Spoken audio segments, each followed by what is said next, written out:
Welcome to the Embodiment Conference Dance Digest with Valerie Kattenfeld. Today I want to talk about a couple of sessions I have followed about embodied conflict resolution. This is a topic that matters to me a lot because it is my aim to work with peace in the world through dancing, through embracing. And as you know, I'm a tango dancer, so embrace human unity is kind of the core of everything what I do. I want to particularly talk about a session I have followed with Stephen Kotev. Stephen Kotev has also worked with Paul Linden, and he has a lot of tools. And the first thing is actually a question. So the question would be, what embodiment tools do you usually use when you are angry, when you have a conflict with someone and you feel this energy inside of you rising up? Like, this energy is heat, it is sending you forward and it needs to go somewhere. And some way of releasing this energy, for instance, could be just to shake it off, or something which is always great to do is punching pillows so it can go somewhere and not towards the other person, like allow it to go through your system, through your body, to release it.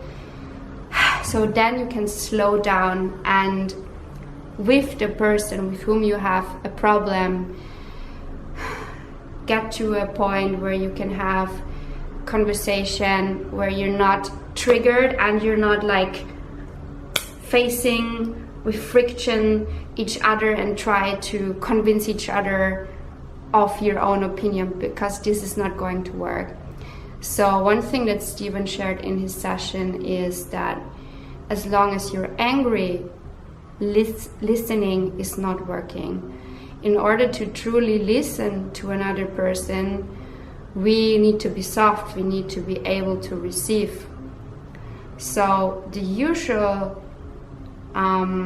response of our body, of our physical being to conflict would be contracting or turning or collapsing or even numbness, like shutting down.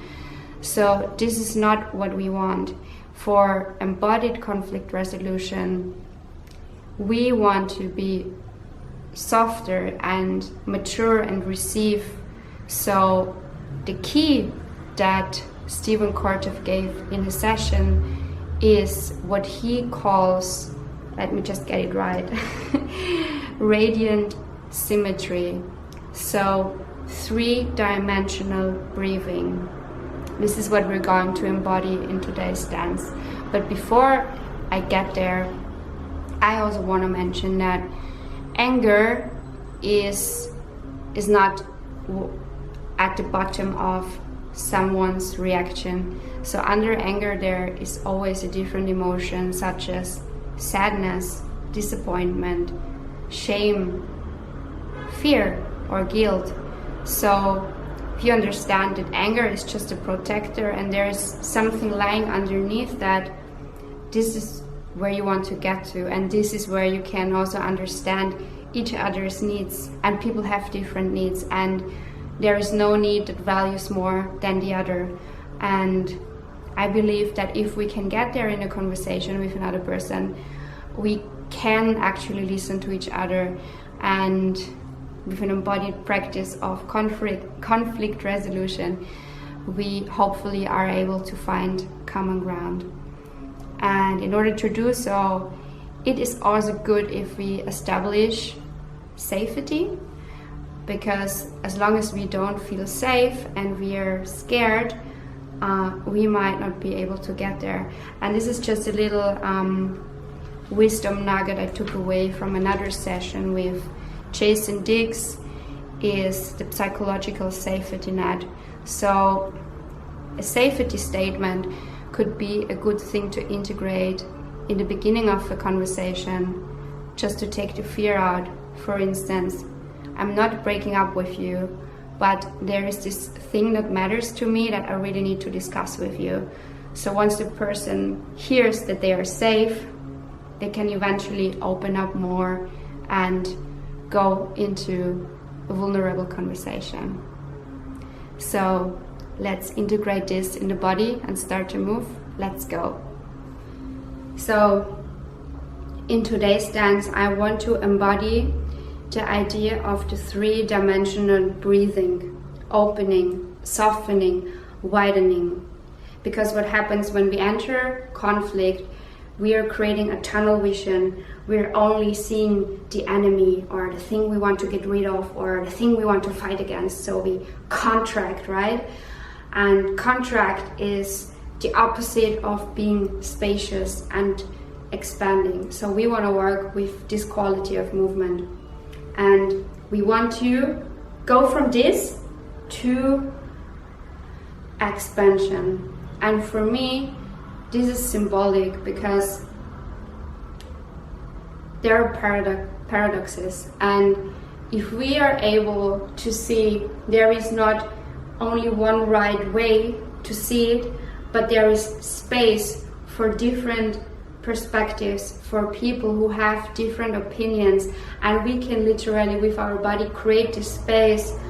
This also allows us to see the world from another perspective. So what we want to do in the dance, we want to expand in 6 different directions. So the first one would be down to the ground and up to the sky. Then you want to go forward and backward. And then also we want to go to one side and the other side. So for me, left and right could also be a symbol for different political opinions. It's not either right or left, it can be everything.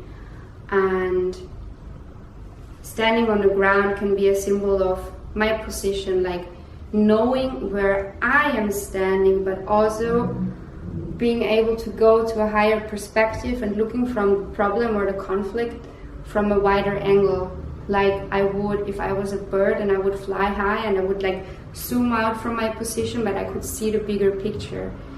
And the backwards and forwards has to do with expressing and receiving. So I want to express my need, which is something precious that needs to be expressed, but also I want to receive and I want to listen to what the other person has to tell me.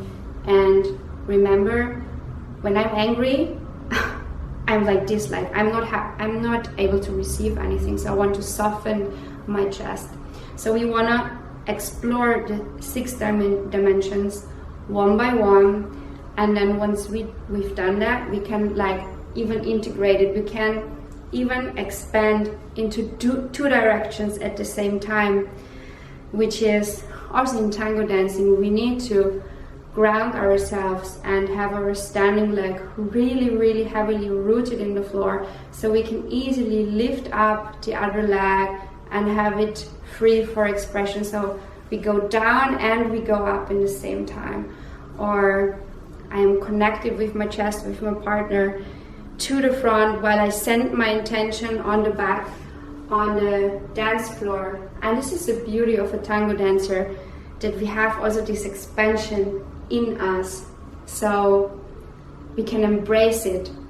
So let's expand into all these different directions. Connect this to your breathing and imagine that you create space. You create space for different opinions, for different perspectives, and they can all be there. And once you've created this space, you can invite them. So you can invite like-minded people to come into the space. You can invite your enemies. You can invite the people you don't know. So we can all be in this expanded space together. Ready? Let's dance.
So thank you for joining me for this dance today.